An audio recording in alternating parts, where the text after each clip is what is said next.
Hi hello नमस्कार सर्वांना. मी दिव्या स्वागत करते आपल्या एका नवीन यूट्यूब ब्लॉगमध्ये. तर चला, आज आपण बनवणार आहोत हेअर ऑइल आणि तेही घरगुती इन्ग्रेडियंटपासून, जसं की तुळशीचे पानं म्हणा, कढीपत्ता, जवस आणि मेथीदाणा आणि कोकोनट ऑइल हे घेणार. कोकोनट ऑइलमध्ये केमिकल नसतं, त्यामुळं चला तर आपण सुरुवात करूयात ऑइल बनवायला. इथे मी गॅसवर पातेलं ठेवलेलं आहे, कारण की मला थोड्या क्वांटिटीमध्ये करायचं होतं आणि कढई जर घेतली तर ती पसरट असते, त्यामुळे मग ते काही इन्ग्रेडियंट आहेत ते त्याच्यामध्ये भिजत नाहीत प्रॉपर.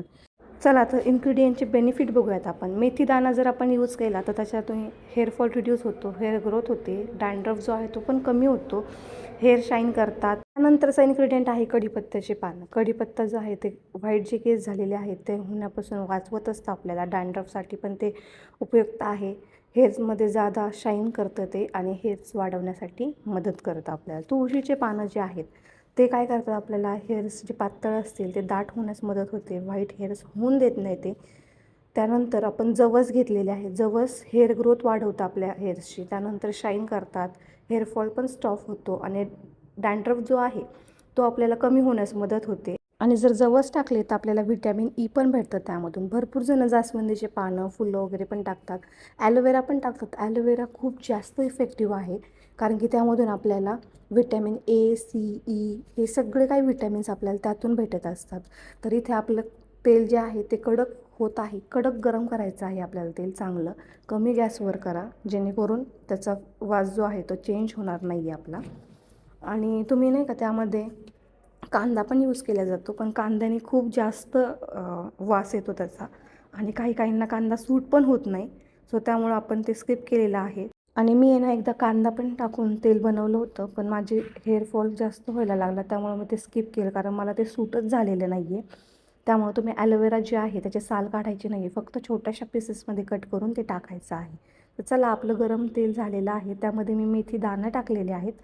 थोडेसे ते हे झाल्याच्या नंतर आपल्याला लगेच जवस पण टाकायचं आहे त्यामध्ये. आणि हे जे काही आहे ते मस्त असं लाल होऊन द्यायचं आहे, जेणेकरून त्याचं जे काही अर्क आहे तो त्याच्यामध्ये उतरल आपल्याला, मेथी दाण्याचं वगैरे. आणि मेथीचे दाणे जे आहेत ते खूप आयुर्वेदिकमध्ये यूज केल्या जातात, तर आपण इथे पण यूज करतो आणि त्याचे खूप असे फायदे पण आहेत आपल्याला. त्यानंतर हे छान असं कडक उकळून द्यायचं आहे. चमच्यानी हलवत राहायचं आहे त्याला थोडं थोडं, कारण की मग ते खाली लागायला पण नको, कारण की खालचं जळकट होतं कधी कधी, कारण की वरती जो काय आहे तो फेस यायला तयार होतं. त्यासाठी ते हलवत राहायचं. आणि की जवस जे आहेत ते खूप पातळ असतात, त्यामुळे ते लवकर उडायची पण शक्यता आहे आणि ते थोडे थोडे नंतर उडतात पण तेलात टाकल्याच्या नंतर. कुणी कुणी त्याच्यामध्ये आपलं कडुलिंबाचा जो पाला आहे ना तो पण टाकतात, जेणेकरून डॅन्ड्रफ जो आहे तो कमी होण्यास मदत होती. बट माझ्याकडे जे काही अवेलेबल होतं मी तेच टाकलेलं आहे, कारण की इथे सिटीमध्ये प्रत्येकच गोष्टी आपल्याला अवेलेबल असतील असं नाही.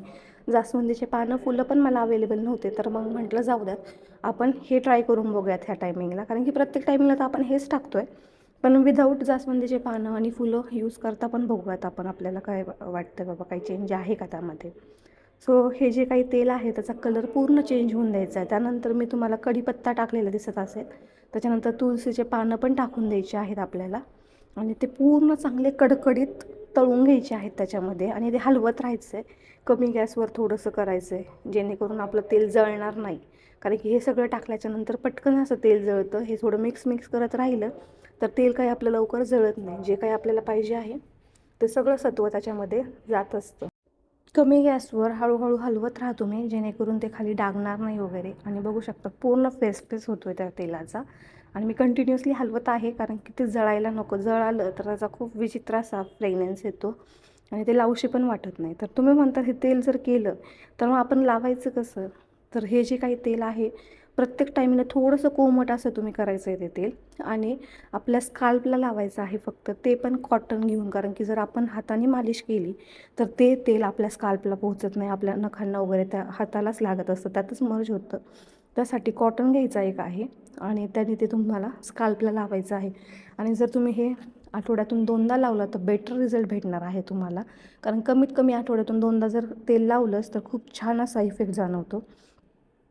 तर बघू शकतात तुम्ही इथे त्या ऑइलचा जो आहे तो कलर पण थोडा चेंज होत आहे, आणि कढीपत्ताचं वगैरे पण चेंज झालेला आहे कलर.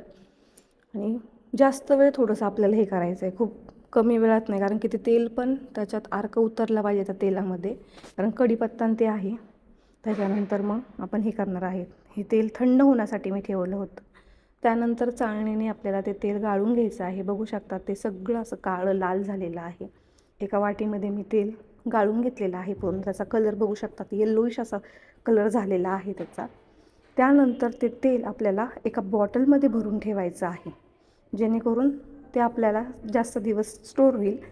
तर बघू शकता तुम्ही हे तेल. आपला व्लॉग कसा वाटला नक्की कमेंट करून सांगा, आणि हे तेल नक्की तुम्ही एकदा ट्राय करून बघा आणि मला कमेंटमध्ये नक्की रिझल्ट सांगा, कारण खूप इफेक्टिव्ह असं ऑइल आहे.